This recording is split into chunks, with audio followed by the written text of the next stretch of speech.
하나님의 당신의 심판으로 저주로 온 백성을 쓸어버리는 심판을 의미합니다. 둘째 날이에요. 근데 그 가운데 살아난 사람들이 있어요. 그게 노아 홍수 때 8명의 식구들입니다. 누가 살아났어요? 우리가 노아의 방주는 우리가 전에 예수 그리스도의 상징을 배웠습니다. 바로 그리스도가 어떻게 해요? 그리스도가 우리를 대신하여 모든 하늘의 모든 비를 다 맞으셨어요. 방주가. 우리 그 안에 들어간 사람은 비를 맞지, 물론 비를 맞지만은 상징적으로는 함께 우리는 생명에 보존됩니다. 방주 안에 속한 자, 그리스도 안에 속한 자는 그가 우리를 대신해 모든 비를, 하늘의 모든 저주를 받으셨기 때문에 그 저주를 통하여 어떻게 해요? 우리는 생명이 살아난 거에 노아 식구가 한 것이요. 오늘 여기 둘째 날은 우리의 모든 죄로 다 죽을 수밖에 없는 백성을 말합니다. 다 죽을 수밖에 없는 하나님의 저주가 있었는데 누구로 말미암아? 그리스도가 우리를 대신하여 이 물 세례 대신 이것을 세례를 받을 말미암아 대신 죽을 말미암아 우리는 생명을 살수 의미합니다. 바로 노아 홍수, 여기 홍해바다 마찬가지예요. 홍해바다는 세례를 상징한다 그랬잖아요. 이스라엘 백성이 홍해바다를 건널 때에 거기 모든 다시 파도가 합치면서 모든 병정들이 죽습니다. 여러분 그때 누가 살아났어요? 이스라엘 백성은 살아났어요. 여러분. 그러나 실제 옛사람은 죽었음을 표시합니다. 그가 살아난 것은 옛사람은 죽었고 새로운 사람이 살았음을 의미해요. 그래서 여러분 이와 같은 표현을 바울이 뭐라고 표현하는지 보실래요?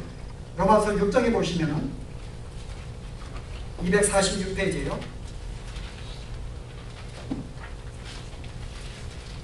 3절 보세요.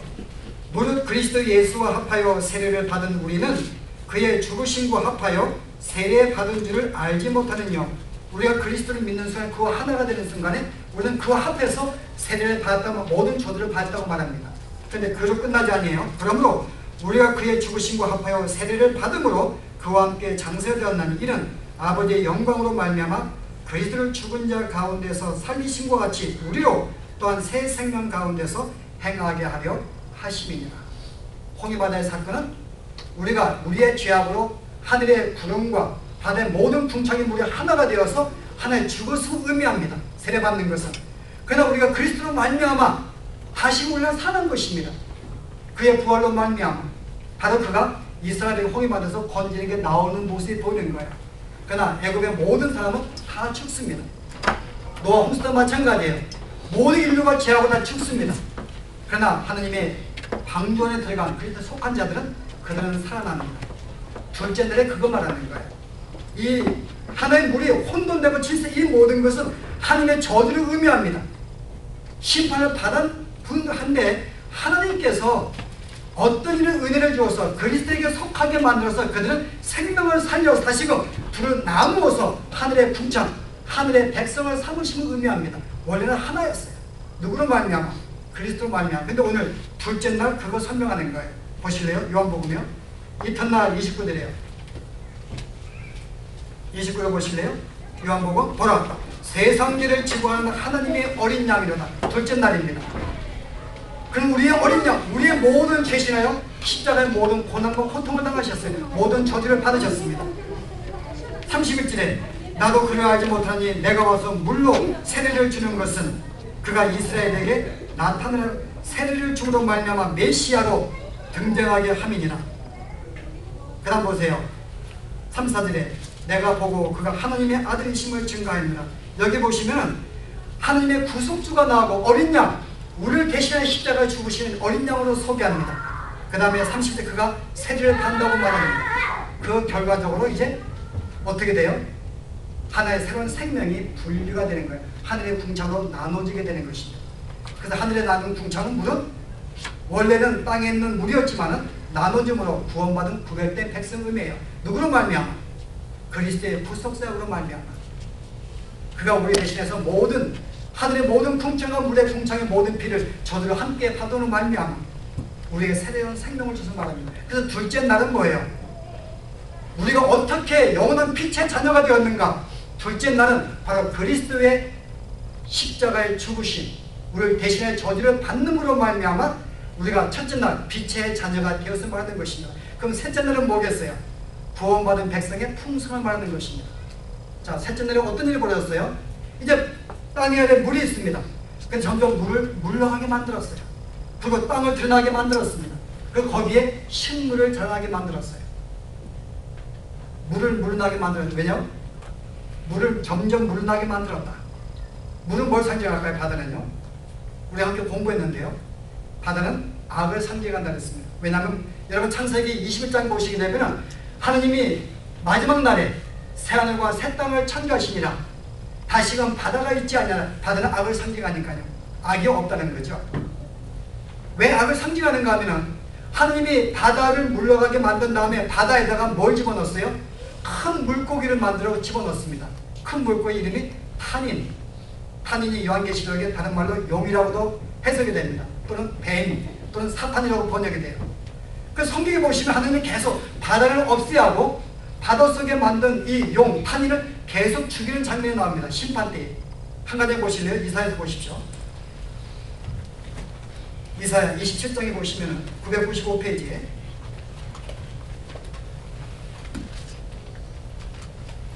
제가 읽습니다. 그날에 여호와께서 큰 경고하고 크고 강한 칼로 심판날이죠. 그날에 심판날에 날랜 뱀 리워야단 곧 꼬불꼬불한 뱀 리워야단을 벌하시고 뱀을 벌하시고 바다에 있는 용을 죽이시기 같은 말이에요. 여러분 이거 유대인들의 편법입니다.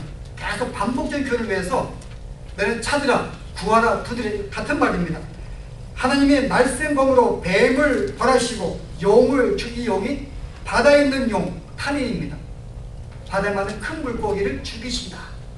실은 이것은 뭔가 하면은 실은 이 죄악을 점점 물러나게 만들어서 바다로 한째 몰아넣으시고요. 땅을 드러나게 만들었어요. 땅에다가 식물을 심습니다. 그리고 생명을 살게 만듭니다. 바로 그리스도의 구속사를 말미암아 이제 하나님의 나라가 시작하는 건 땅이에요. 여기에 생명체가 시작합니다. 뭐로 말미암아? 둘째 날 주님의 죽으신 말미암아 셋째 날 생명이 시작하는 거예요. 이제 그 생명을 통해서 넷째 날 만들어진 모든 창조물들이 그걸 먹고 성장하는 것입니다. 그래서 생명의 시작은 셋째 날 땅에서 시작하는 거예요. 땅을 드러나게 만듭니다. 그래서 여러분이 이스라엘 백성의 홍해 바다에서 여러분이 이제 그 구원받는 장면을 어떻게 소개하는가 보실래요? 출애굽기 14장에서요.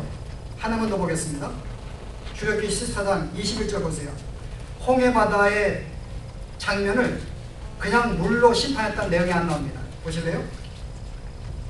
21절에 모세가 바다 위로 손을 내미신데 여호와께서 큰 돌풍으로 밤새도록 바닷물을 계속 물러가게 만들었어요. 누구를 위해서요? 바닷물은 심판인데 그의 하나님의 구원받을 백성들을 위해서 바닷물을 물러가게 만드신 거예요. 그 다음에 어떻게 했어요? 물이 갈라져 바다가 마른 땅이 되니라. 그들로 하여금 생명을 주셔서 마른 땅이라고 말합니다. 홍해 바다가 마른 땅이 된 것이에요. 하늘나라의 시작입니다. 생명체의 시작입니다. 이제 그들의 생명의 질은 새로 시작하게 된 것이에요. 바로 오늘 요한복음의 셋째 날에 바로 그걸 말합니다. 보실래요? 35절에 또 이튿날 셋째 날입니다. 여러분 43절에 보면 또 두 제자가 구원받잖아요. 빌립과 난 두 사람이 구원받고 35절 42절도 두 사람 베드로와 안드레 두 사람이 구원받습니다. 아니 처음부터 그냥 함께 4명이 구원받는 걸 소개하지. 셋째 날은 베드로와 안드레가 구원받고 그 다음 날은 뭐예요? 넷째 날 그 다음 빌립과 난 두 사람을 따로 소개한 이유가 뭘까요? 여러분? 그 날도 셋째 날과 넷째 날을 분류하면서요. 바로 그 이유가 창세기와 연관시키려 한 것이야. 셋째 날의 역사가 무엇인가 알기 위해서요. 보실래요? 베드로와 안드레가 원래 누구 제자였어요? 35절에 요한의 제자였어요. 근데 요한이 메시아를 우리의 구원이다 설명했더니 이제 그들이 따릅니다. 근데 이제 하는 말이 그래요. 38절에 예수님께 그들 보시고 무엇을 구하느냐? What do you want? 너 뭐 원해? 실제 이들이 메시아를 보고 따른 게 아니에요. 예수님의 그 마음을 알고 너 뭐 원해? 그 말입니다. 그랬더니 뭐라 그래요? 선생님이요 어디 계십니까? 메시아요 라고 안 그럽니다. 선생님이요. 단순히 선생으로 알고 무엇인가 얻기 위해 따른 것입니다. 그 예수님 답변이 뭐예요? 답변 안 하시고 와 보라. 그래? 그래서 그를 어떻게 제자들이 그에게 따라가서 본 다음에 어떻게 해요? 그가 계신 데를 보고 그날 함께 거합니다. 그랬더니 어떻게 해요? 때가 10시쯤 되었더라. 왜 시간을 이야기했을까요? 시간이 중요한 건 아닙니다. 이것은 그들이 처음에는 영생이 뭔지 모르고 무엇이 없길래 갔는데 예수를 만나서 가서 보았는데 메시아를 발견한 그 시점 말하는 거예요. 그들이 새로운 생명이 탄생해서 말합니다. 셋째 날 하늘나라가 시작해서 말하는 거예요. 원래는 세례 요한의 제자였어요. 생명이 없는 자였는데 이제 구분이 되어서 빛의 잔으로 들어오면서 이제 그가 누군지 알게 되었고 생명을 가면 새로운 생명의 시작을 말합니다. 그 다음에 탄생하는 제자들을 만나는 것은 넷째, 다섯째가 이제 채워지는 풍성한 축복의 풍성함에 땅에 충만하고 번성하라. 하나님이 공중의 새를 만드시고 물고기를 만드시고 짐승을 만들어서 땅에 충만하고 번성하는 그 다음에 두 명의 제자들은 이제 주의 백성의 생명이 시작하였음에 점점 많은 생명이 탄생하는 것을 보여주기 위한 넷째 날, 다섯, 여섯 날 선명하는 거예요. 그 다음에 마지막에 일곱째 날에 드디어 혼인인체가 나오는 것입니다. 그래서 이 실제 이 요한복음의 1장은 창세기 1장의 유격동의 창조의 내용을 그대로 가지면서 하나에 대시킨 거예요. 이게 실체입니다. 오늘 실체가 뭐라고요? 바로 우리의 생명은 그리스도 예수님을 소개합니다. 그분으로 말미암아 그의 십자가를 죽으심 세례를 말미암아 우리가 새롭게 생명이 살아있음을 의미합니다. 그리고 그로 말미암아 뭐예요? 점점 생명을 얻는 제자들의 생명을 얻고 나아가 많은 사람들이 이제 제자가 생기면서 이 나라가 번성하게 됨을 이야기하는 것이 이게 여러분 새로운 창조, 실제적인 창조를 보여주는 거예요. 그렇다면 창세기는 예창조, 모형적인 창조입니다. 그러나 오늘 이 창조는 이제 실제적인 창조, 새로운 창조의 사건을 보여주고 있는 거예요.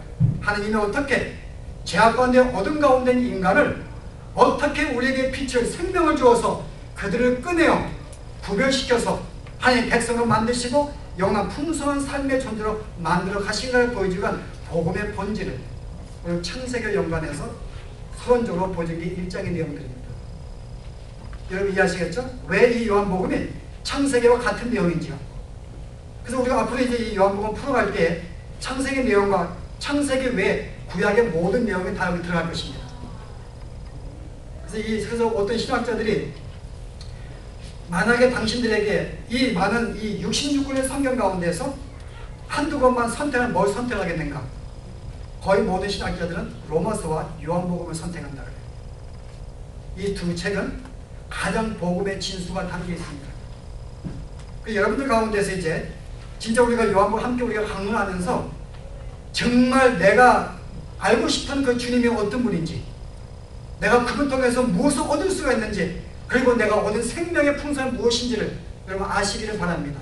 정말 아직 주님 모르는 사람들은 함께 우리가 요한복음을 우리 함께 논하면서 정말 내가 이제는 복음이 무엇이 하는 걸 알기를 원하는 소원을 가지시고 말씀을 대하신다면 아마 그분에게 주님이 찾아가셔서 복음의 생명을 주실 것입니다. 아무튼 우리는 오늘 이 내용은 새로운 창조입니다. 실제적인 창조를 시작했던 말합니다. 오늘 여러분들은 새롭게 창조가 시작하신 분들이에요. 여러분들은 구별된 존재들입니다. 더 이상 어둠에 속한 자들이 아니고 생명에 속한 자들이에요. 그리고 여러분만이 우리가 빛을 가진 자만이 그의 진리를 바른 길이 무엇인지로 압니다. 그리고 생명을 가진 자들은 이제 우리가 계속 자라나야 될 책임이 우리에게 있습니다. 오늘 우리가 여러분이 오늘 이 서론을 통해서 아실 것은 우리가 어떤 존재를 아는 것입니다. 여러분은 새로운 존재들이에요. 세상 사람들은 빛에 속하지 않았기 때문에 여전히 어둠 가운데 있습니다. 진리가 무엇인지 모릅니다. 그들은 손에 속하지 않았습니다. 그들은 생명이 없습니다. 그러나 여러분들은 생명에 속한 자들이에요. 여러분은 진리를 합니다. 여러분은 그의 십자가로 말미암아 이제 풍성한 생명을 얻게 되었어요. 그래서 주님 뭐라 그래요? 내가 온 것은 양으로 생명을 얻게 하고 더 풍성히 얻게 하려는 것이다. 단순히 구원이 아니라 구원 이상의 풍성함을 주기 위해서 우리는 믿음이 성장하여 우리의 생명력이 성장하여 풍성한 삶이 무엇인지를 경험을 해야 됩니다.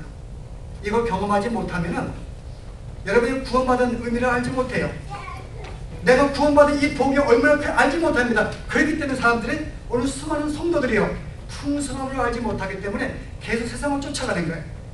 거기에 뭔가 힘을 얻기 위해서 위로받기 위해서 무엇인가 진료가 달려간다 그 말입니다. 그 이유가 뭐겠어요? 복음의 풍성함이 무엇인지 알지 못해서 그래요. 여러분 창세기의 넷째 날, 다섯째 날이 이미 만든 창조 안에 많은 생명의 번성과 충성함을 준 것이 우리의 창조의 목적이라면요.